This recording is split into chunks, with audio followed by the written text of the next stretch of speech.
गंभीर और शांत स्वर में। एक दिन, जब मगध की राजधानी पाटलिपुत्र पर सूर्य ढल रहा था, राजमहल के प्रांगण में गहरी उदासी थी।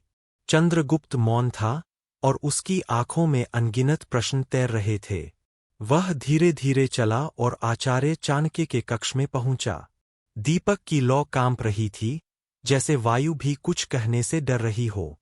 चंद्रगुप्त धीमे स्वर में, गुरुदेव, मैं समझ नहीं पा रहा, किस पर विश्वास करूं और किससे सावधान रहूं।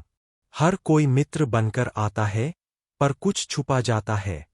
कभी लगता है जैसे मैं अपने ही दरबार में अकेला हूं। चाणक्य मुस्कुराते हुए, पर निगाहें तीक्ष्ण।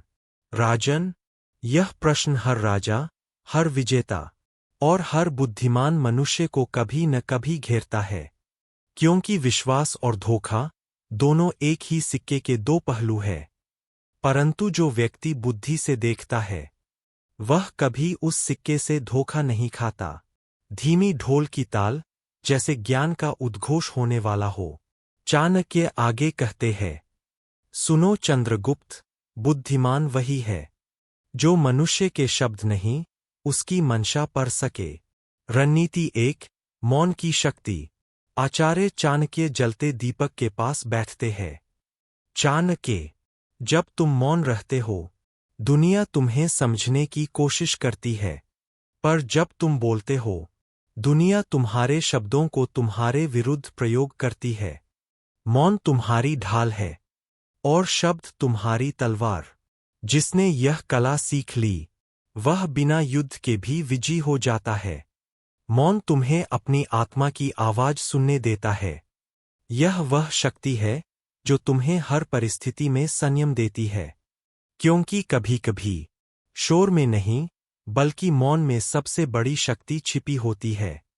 रणनीति समय का नियंत्रण। सुबह का समय, सूर्य की किरणें गंगा तट पर चमक रही है।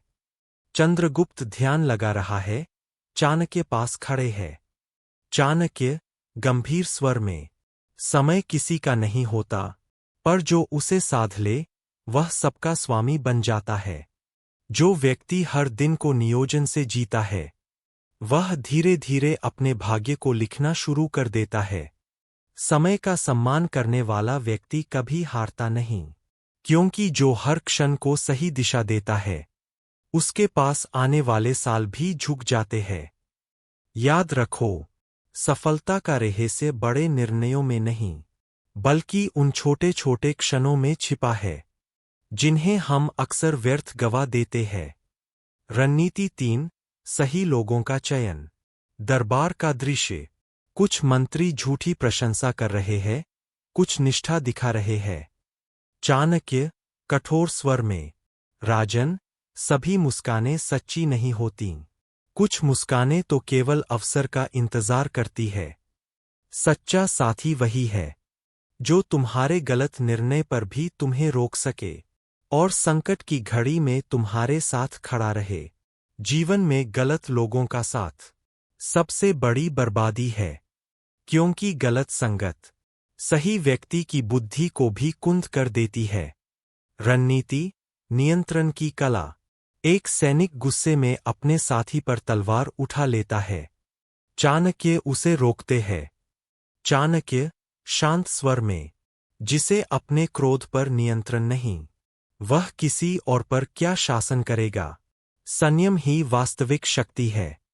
जो व्यक्ति अपनी भावनाओं को दिशा दे सकता है, वह असंभव को संभव कर सकता है, क्योंकि बुद्धिमान वही है जो जीत से पहले अपने भीतर के तूफान को शांत कर सके।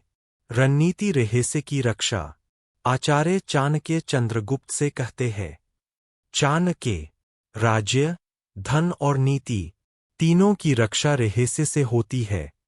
अगर तुम्हारे रहस्य सबको पता चल जाए, तो तुम्हारा साम्राज्य भी असुरक्षित हो जाता है। हर व्यक्ति को अपने जीवन में 3 बातें कभी उजागर नहीं करनी चाहिए: अपने लक्ष्य, अपनी कमजोरी और अपनी रणनीति, क्योंकि जब शत्रु जान लेता है कि तुम कहाँ तक सोचते हो, वह तुम्हारे विचार से पहले ही तुम्हारा अंत सोच लेता है। चाणक्य चंद्रगुप्त। याद रखो, राजनीति केवल शासन की नहीं, जीवन की भी होती है। जो व्यक्ति अपने मन को साध लेता है, वह राज्य जीतता है, और जो अपनी इच्छाओं का दास बन जाता है, वह अपने ही जीवन का बंदी बन जाता है। अंतिम ज्ञान। रात का अंधकार। आचार्य दीपक के सामने खड़े हैं। दीपक की लौ ऊंची उठती है। चाणक्य, धीरे पर गहराई से। जब तुम अपने निर्णय बुद्धि से लेने लगोगे और भावनाओं से नहीं, तब कोई तुम्हें हरा नहीं पाएगा। ज्ञान का दीपक केवल वही जला सकता है जो अपने भीतर की अंधकार को स्वीकार कर सके। जीवन में जीतने से पहले तुम्हें खुद को जानना होगा, और यही आत्मज्ञान, वास्तविक विजय है। गूंजता हुआ शंखनाद, जैसे ब्रह्मज्ञान का उद्घोष हो। यह केवल नीति नहीं, यह मनुष्य की दिशा बदल देने वाली शक्ति है। मौन रखो ताकि तुम्हारे शब्द में वजन हो। समय का आदर करो ताकि भाग्य तुम्हारे साथ चले। सही लोगों को चुनो ताकि राह कभी अकेली न लगे।